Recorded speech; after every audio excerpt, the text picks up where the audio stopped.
Assalamualaikum warahmatullahi wabarakatuh. Hai, bagaimana kabar kalian? Semoga kita dalam keadaan sehat ya. Kembali lagi di channel Ibu Wahidatinisa. Pada pertemuan kali ini kita akan belajar materi IPA kelas 6 yaitu perkembangbiakan tumbuhan.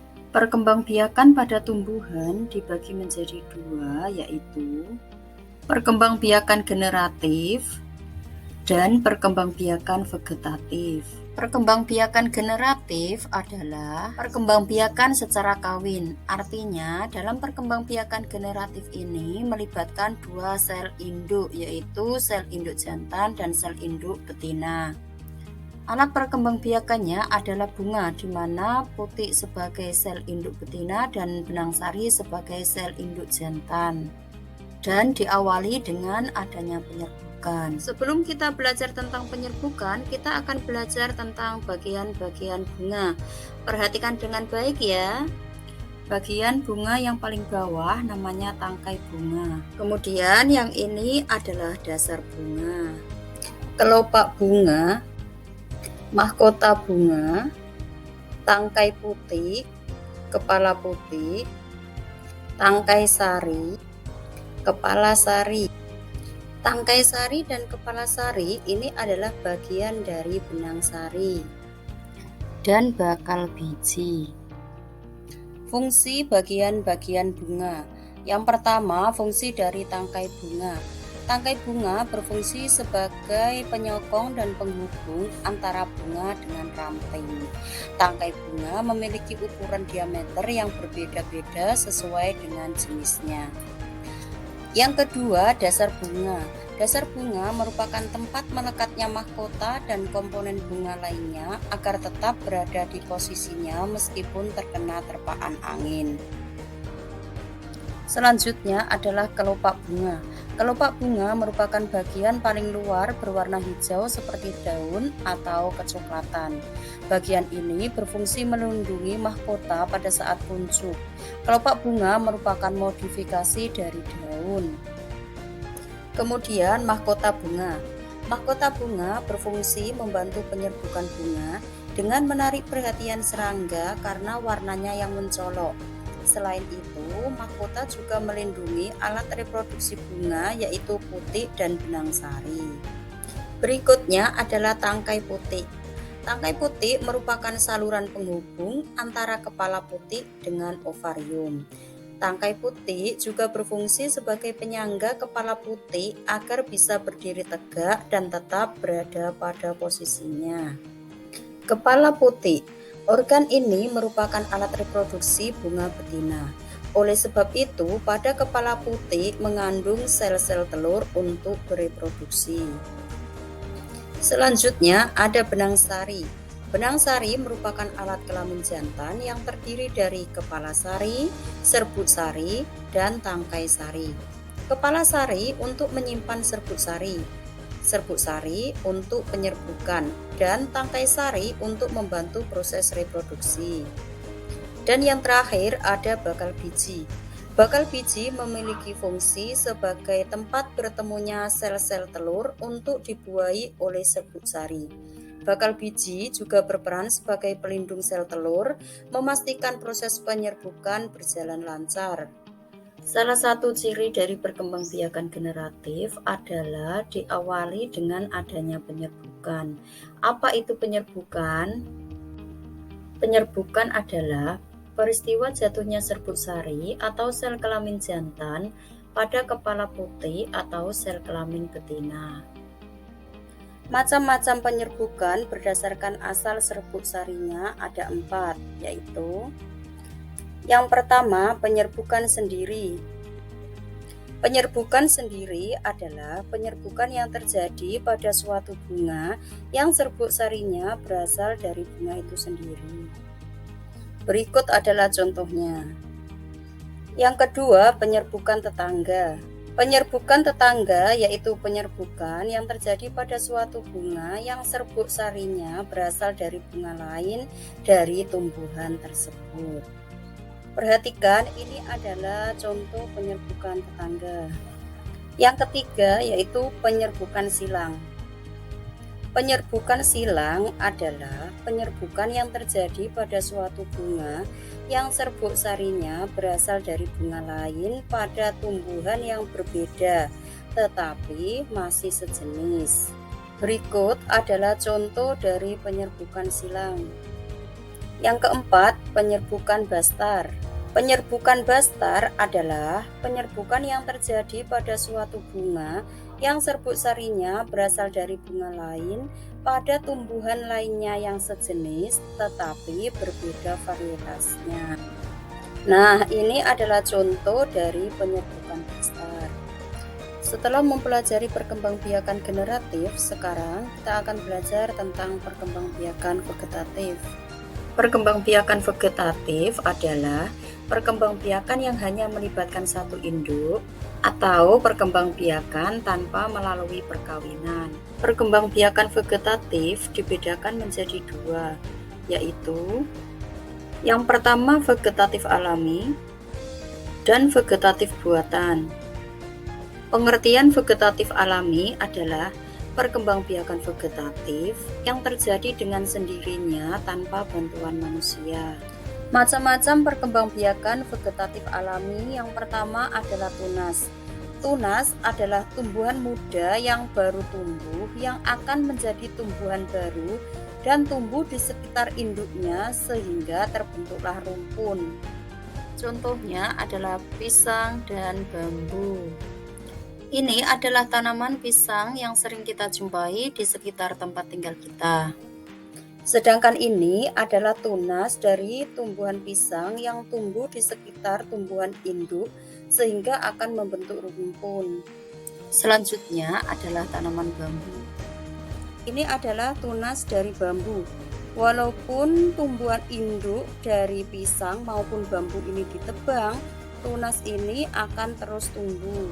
Cara perkembangbiakan vegetatif alami yang kedua yaitu umbi. Ada 3 jenis umbi. Yang pertama umbi lapis, umbi akar, dan umbi batang. Kita bahas yang pertama dulu ya, yaitu umbi lapis. Umbi lapis adalah pelepah daun yang berlapis-lapis dan tebal sehingga membentuk seperti batangnya. Pada bagian atas umbi lapis tumbuh daun, sedangkan pada bagian bawah tumbuh akar serabut.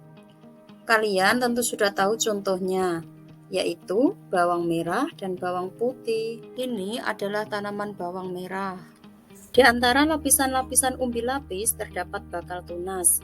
Kalau umbi lapis ditanam, bakal tunas akan tumbuh menjadi tunas yang kemudian tumbuh menjadi tanaman baru.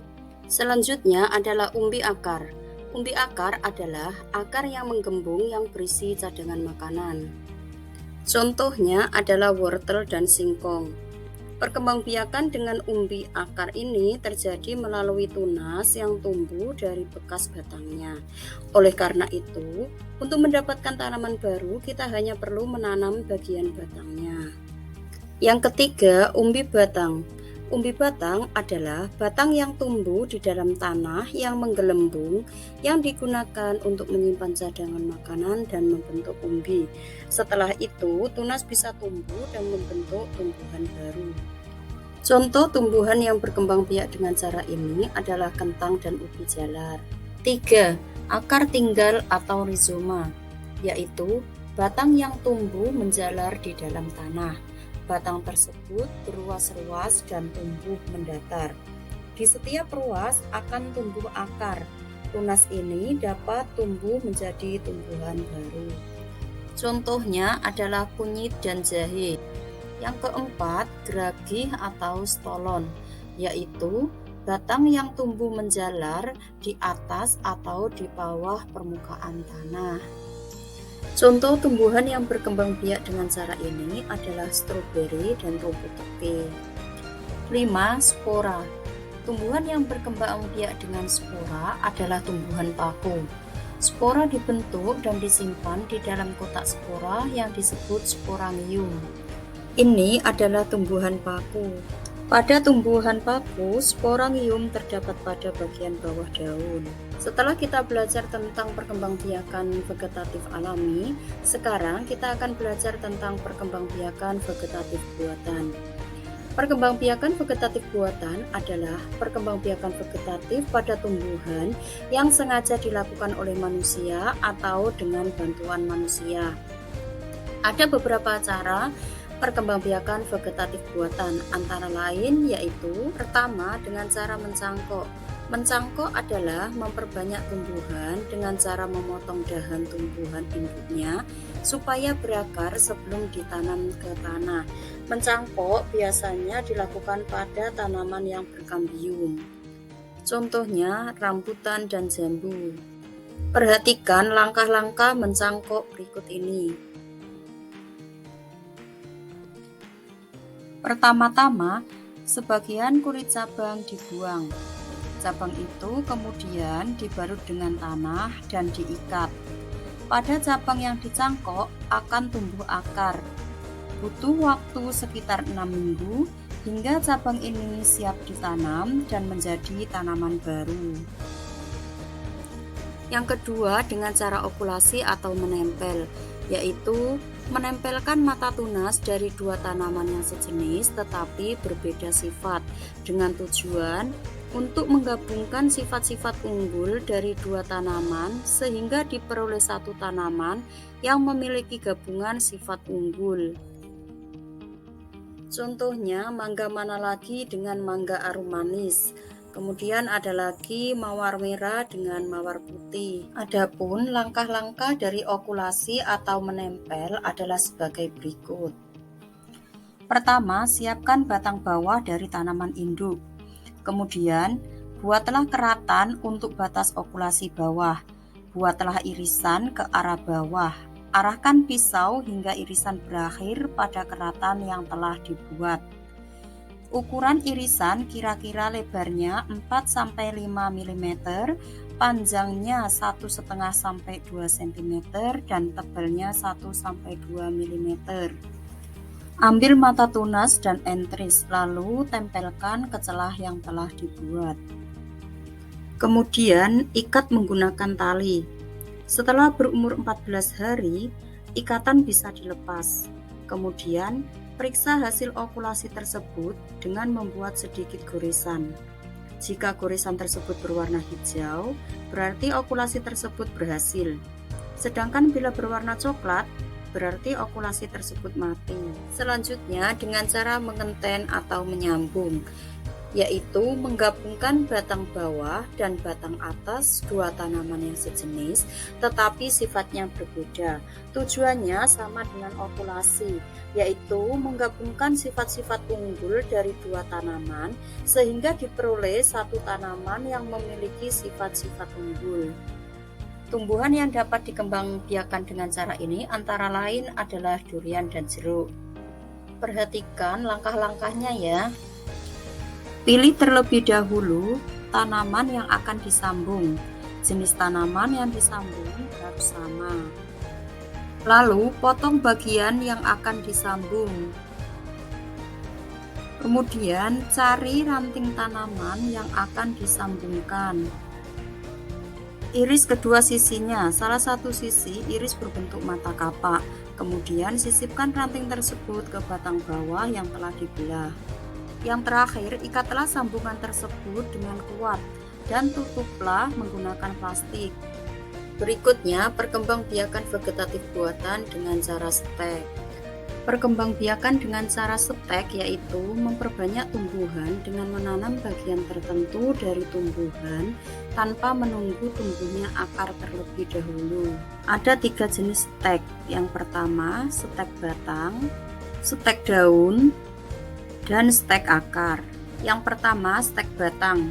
Adapun langkah yang dilakukan dalam mengembangbiakan tumbuhan dengan stek batang adalah: pertama, memotong batang yang telah dipilih, kemudian menancapkan batang tersebut ke dalam media tanam. Sambil menunggu stek batang tersebut tumbuh akar dan daun, jangan lupa untuk menyiramnya secara teratur. Lama-kelamaan, stek batang tersebut akan menjadi tumbuhan baru. Tumbuhan yang dapat dikembangbiakan dengan cara stek batang antara lain adalah mawar dan singkong. Yang kedua adalah stek daun. Stek daun dilakukan dengan cara memotong daun. Usahakan pilihlah daun yang sudah tua. Kemudian tancapkan daun pada media tanah. Simpan di tempat yang teduh dan siram dengan teratur. Maka lama-kelamaan potongan daun tersebut akan tumbuh akar, sehingga akan menjadi tumbuhan baru. Biasanya memakan waktu sekitar 3 minggu. Contohnya tumbuhan yang bisa dikembangbiakan dengan cara ini adalah cocor bebek dan lidah mertua. Dan yang ketiga, stek akar. Adapun langkah-langkahnya adalah dengan memotong akar tumbuhan, kemudian meletakkannya ke media tanah. Jangan lupa untuk menyiramnya secara teratur. Maka lama-kelamaan akar ini akan menjadi tunas baru dan pada akhirnya akan menjadi tumbuhan baru. Contoh tumbuhan yang dapat dikembangbiakan dengan stek akar ini adalah sukun dan stroberi. Cara perkembangbiakan vegetatif buatan berikutnya adalah dengan cara merunduk. Perkembangbiakan dengan cara merunduk dapat dilakukan dengan cara sangat sederhana. Merunduk adalah memperbanyak tumbuhan dengan cara merundukkan batang atau cabang ke dalam tanah sehingga tumbuh akar.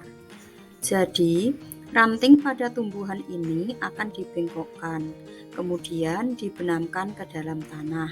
Pada ranting ini akan ditambahkan batu agar ranting ini tidak lepas ke atas. Sekitar 2 minggu, ranting yang dibenamkan ini akan tumbuh akar dan nantinya akan menjadi tumbuhan baru. Ketika ranting ini telah tumbuh akar, kita bisa pisahkan dari tanaman induk ke media tanam yang lain, sehingga menjadi tumbuhan baru. Perkembangbiakan dengan cara merunduk ini dapat dilakukan pada tumbuhan apel dan melati. Demikianlah penjelasan dari Ibu tentang perkembangbiakan tumbuhan. Semoga bermanfaat. Wassalamualaikum warahmatullahi wabarakatuh.